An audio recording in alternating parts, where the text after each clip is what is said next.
मला आनंद वाटतो की आज महाराष्ट्रामध्ये आम्ही 1 लाख मराठा उद्योजकांचा टप्पा या ठिकाणी पार केला। 31 जुलैला संध्याकाळचा हा टप्पा ज्या वेळेला आम्हाला पार पडला त्यावेळेला काही क्षण मी भाऊक त्या ठिकाणी झालो होतो। ज्या वेळेला या महामंडळाची सुरुवात आम्ही केली त्यावेळेला आम्ही 5,000 करू का 10,000 करू का, कारण हे थोडंसं अशक्य वाटत होतं। ज्या वेळेला मला जबाबदारी मिळाली त्यावेळेला मलाही वाटलं होतं, कारण मी पहिलं विधान परिषदेवर काम केलं होतं अजितदादांच्यामुळे, पण साहेबांनी जबाबदारी दिल्यानंतर मलाही प्रशासनामध्ये एवढा कामाचा अनुभव नव्हता। एकदा संध्याकाळचं बोलवून टाकलं आणि सांगितलं की राजा तुला फिरावं लागेल, तुम्हाला तालुक्या दौरे केले पाहिजे, तुम्हाला जिल्ह्यामध्ये गेलं पाहिजे, मराठा समाजाच्या बाजूला बसून का बँका कर्ज देत नाही, कुठला व्यवसाय आहे त्यांच्यामध्ये काही तांत्रिक अडचणी असतील तर तुम्हाला सोडवायला लागतील। साहेब मी आज तुम्हाला स्वाभिमानाने सांगतो, तुम्ही त्या दिवशी जो रात्रीचा सल्ला दिला त्या सल्ल्याला दुसऱ्या दिवसापासून मी अंमलबजावणी केली।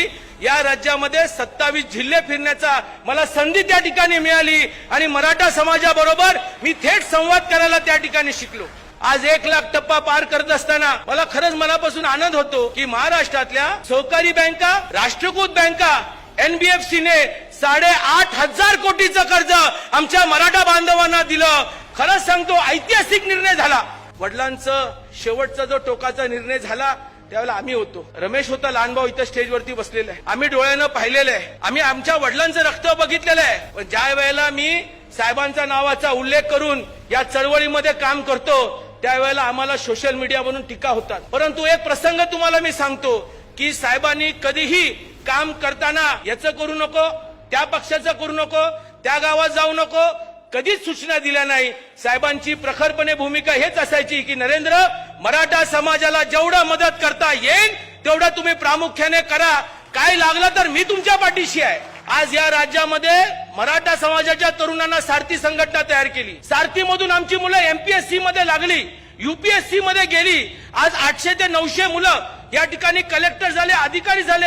हे साहेब आपल्या दूरदृष्टीमुळे झालेलं आहे। आजपर्यंत राज्यकर्त्यांनी मराठा समाजाला फक्त वापर केलेला आहे, मग तो राष्ट्रवादी काँग्रेस असू दे किंवा काँग्रेस पक्ष असू दे, पण तुम्ही प्रत्यक्षामध्ये मराठा समाजाच्या आंदोलनाला सामोरं जात असताना त्यांना न्याय मिळवून देण्याचं काम केलं। हे जाहीरपणे मी या ठिकाणी सांगतो, अण्णासाहेबांचा मुलगा म्हणून मी या ठिकाणी सांगतो।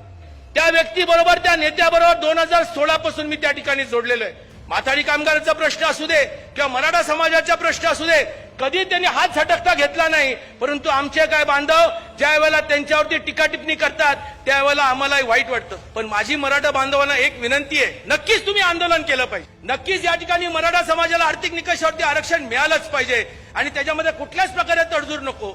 अरे पण ज्या नेत्यांनी केलंय त्याच्याबद्दल, अरे ज्यांनी काय केलं नाही त्या काकांच्या बद्दल आपण कधी बोलत नाही। काकांनी काय केलं, काय दिवे लावले मराठा समाजाला, त्यांच्याबद्दल काहीच बोलायला तयार नाही आपण, पण ज्यांनी दिलं त्यांच्याबद्दल आपण अशा प्रकारे टीका करतात।